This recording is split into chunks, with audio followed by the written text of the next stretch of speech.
I get this feeling I wanna run away, hit the highway and never look back. I wanna watch it fade away in the rearview mirror. Won't get lost cause I've been really off track. नमस्ते दोस्तों, welcome back. I hope आप सभी लोग बहुत बढ़िया से होंगे और मैं भी अच्छी हूँ। आज के इस वीडियो में आपके साथ कुछ मेहनती काम शेयर कर रही हूँ। आई होप कि आपको भी प्रॉब्लम फेस करनी पड़ती होगी जब गर्मियाँ होती हैं और घर के बड़े बड़े काम हमें करने होते हैं, यानी डीप क्लीनिंग हुई, स्टोर रूम की क्लीनिंग हुई, बहुत सारी ऐसी चीज़ें होती हैं। फिलहाल आज के वीडियो में आपके साथ स्टोर रूम की क्लीनिंग और काफ़ी सारे ऑर्गेनाइजेशन टिप्स आपके साथ शेयर करने वाली हूँ। आई होप कि आपको हेल्प करेंगे। अगर आप मुझे फर्स्ट टाइम देख रहे हैं तो जल्दी से चैनल को सब्सक्राइब करिए और बेल आइकन को दबाइएगा मोर नोटिफिकेशन के लिए। चलिए फिर आज के इस वीडियो को शुरू करते हैं। स्टोर रूम एक ऐसी जगह होती है जिस पर सिर्फ हम चाहते हैं कि कचरा ही कचरा भरा रहे, यानी कि जितना भी एक्स्ट्रा घर में सामान होता है, चीज़ें होती हैं, सब इसी में डंप होती जाती हैं। चाहे मैं हूँ या किसी का भी हो, ये हाल कुछ दिनों बाद हो ही जाता है, कितना भी सेट कर लो। फिलहाल मैं सेट किए रहती हूँ। अभी घर गई थी तो बहुत सारा सामान इसमें इकट्ठा हुआ था और मैं सोच रही थी घर से जब लौट के आऊँगी तो मैं इसको अच्छे से क्लीन करूँगी। गर्मियाँ हैं तो कुछ दिन से हिम्मत ही नहीं हो रही थी कि मैं स्टोर रूम में जा सकूँ। ना तो कोई फ़ैन, ना लाइट, ना कुछ था। तो फिलहाल करना ही तो था। तो मेहनत वाले काम होते हैं, बस एक बार सोचना है कि मुझे ये करना ही करना है तो हो भी जाता है आराम से। तो सबसे पहला काम था स्टोर रूम को खाली करना, क्योंकि इसमें बहुत एक्स्ट्रा सामान भी है जो मुझे बेड बॉक्स में डालना है। बहुत सारी चीज़ें हैं जिनको वॉश भी करना है, तो सारा ही सामान बाहर निकाला। और यहाँ पर ही मैंने अभी फ़िलहाल शूज़ रैक भी रख दी है, क्योंकि वो बहुत पुरानी हो गई है और मैं अभी चेंज नहीं कर सकती हूँ, क्योंकि बहुत ही जल्द में ये फिर से ट्रांसफ़र होने वाला है और मुझे यहाँ से फिर से खाली करना पड़ेगा। तो अब जहाँ जाऊँगी फिर देखूँगी कि क्या करना है।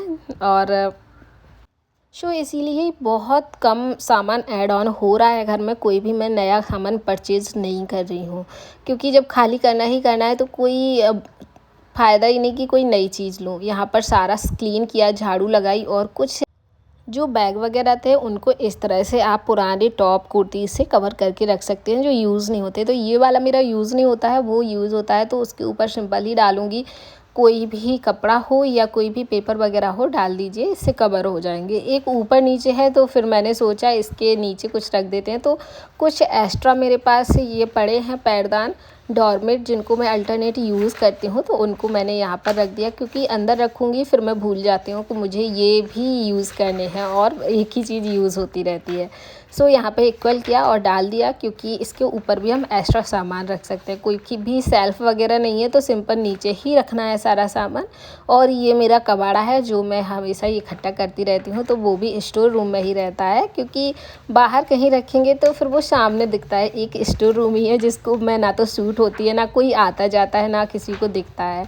तो सारा ही एक्स्ट्रा सामान इस स्टोर रूम में रहता है। मेरे जो भी DIYs का सामान होता है, कुछ चीज़ें एक्स्ट्रा हो जाती हैं जिससे मुझे कुछ ना कुछ क्रिएटिव करना ही होता है, तो वो भी यहाँ होता है। जब कुछ दिनों बाद मैं यहाँ की डीप क्लीनिंग कर रही हूँ तो देखिए कितना सारा कचरा इसमें से निकल आया है। डीप क्लीनिंग इसीलिए ज़रूरी होती है कि जो भी एक्स्ट्रा सामान हम अपने घर में जमा करते जाते हैं उसको हम निकाल कर फेंक दें।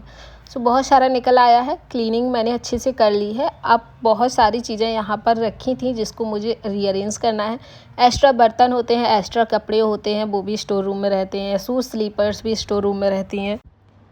तो मेरे हिसाब से एक एक्स्ट्रा स्पेस घर में होना बहुत ज़रूरी है। पहले घर में मेरे पास स्टोर रूम नहीं था, तो एक एक्स्ट्रा वॉशरूम था जिसको यूज़ नहीं करते थे, तो उसमें रख दिया करती थी। बट यहाँ पे मिल गया है, तो ऐसे ही एक्स्ट्रा कोई कॉर्नर आप भी देख लीजिए अपने घर में, बालकनी में या कहीं पर भी जहाँ पर कोई आता जाता नहीं है, जहाँ पर आपको बहुत ही कम जाना होता है। वहाँ पर आप अपना एक्स्ट्रा सामान डंप करके रख सकते हैं, जब भी टाइम मिले अरेंज कर सकते हैं। तो अभी मुझे फ़िलहाल टॉयस भी रीअरेंज करने थे, डीक्लटर करने थे, तो मैंने सारे ही निकाल के रख लिया और मुझे समझ नहीं आ रहा था अब कहाँ से शुरू करूँ, क्योंकि बहुत सारे छोटे छोटे से हो जाते हैं जो सारे ही मिक्स हो गए थे। मैं सेपरेट करके रखती हूँ, बट कुछ दिनों से कई बच्चे आ रहे थे तो सब लोग खेलते थे, तो बार बार यहाँ वहाँ हो जाते थे और मुझे टाइम भी नहीं मिलता था। तो आज फाइनली सोचा चलिए अब फिर 1-2 महीने के लिए इनको रीअरेंज करके रख देते हैं। तो सारे ही मैंने जितने भी पजल्स वगैरह थी, जितने भी छोटे छोटे टॉयज़ थे, सारे को अपनी अपनी जगह पे रख दिया है। सभी के बॉक्सेस थे, सभी के जो पजल्स थी उनके भी इस तरह के बैग्स थे, तो सबको मैंने सेपरेट करके रख दिया है। जो भी एक्स्ट्रा निकले जो ख़राब थे उनको मैंने हटा दिया है, क्योंकि खिलौने फेंकने में तो अच्छा नहीं लगता है, बट जो बिल्कुल भी अनयूज़ हो ना, यूज़लेस हो, उनको डिक्लटर करना ही ज़्यादा फ़ायदेमंद होता है। तो इस तरह की एक बड़ी बास्केट है जिसमें मैंने जो डिफरेंट तरीके के होते हैं ना छोटे छोटे से टॉयस, उनको रख दिया है। उसके बाद इस तरह के जो इस तरह की फॉर्म मैट है ना, उनमें अल्फ़ाबेट्स होते हैं, इसको मैंने ले लिया था। फ़िलहाल बहुत ज़्यादा यूज़ की तो मुझे नहीं लगती हैं, जगह घेरती हैं।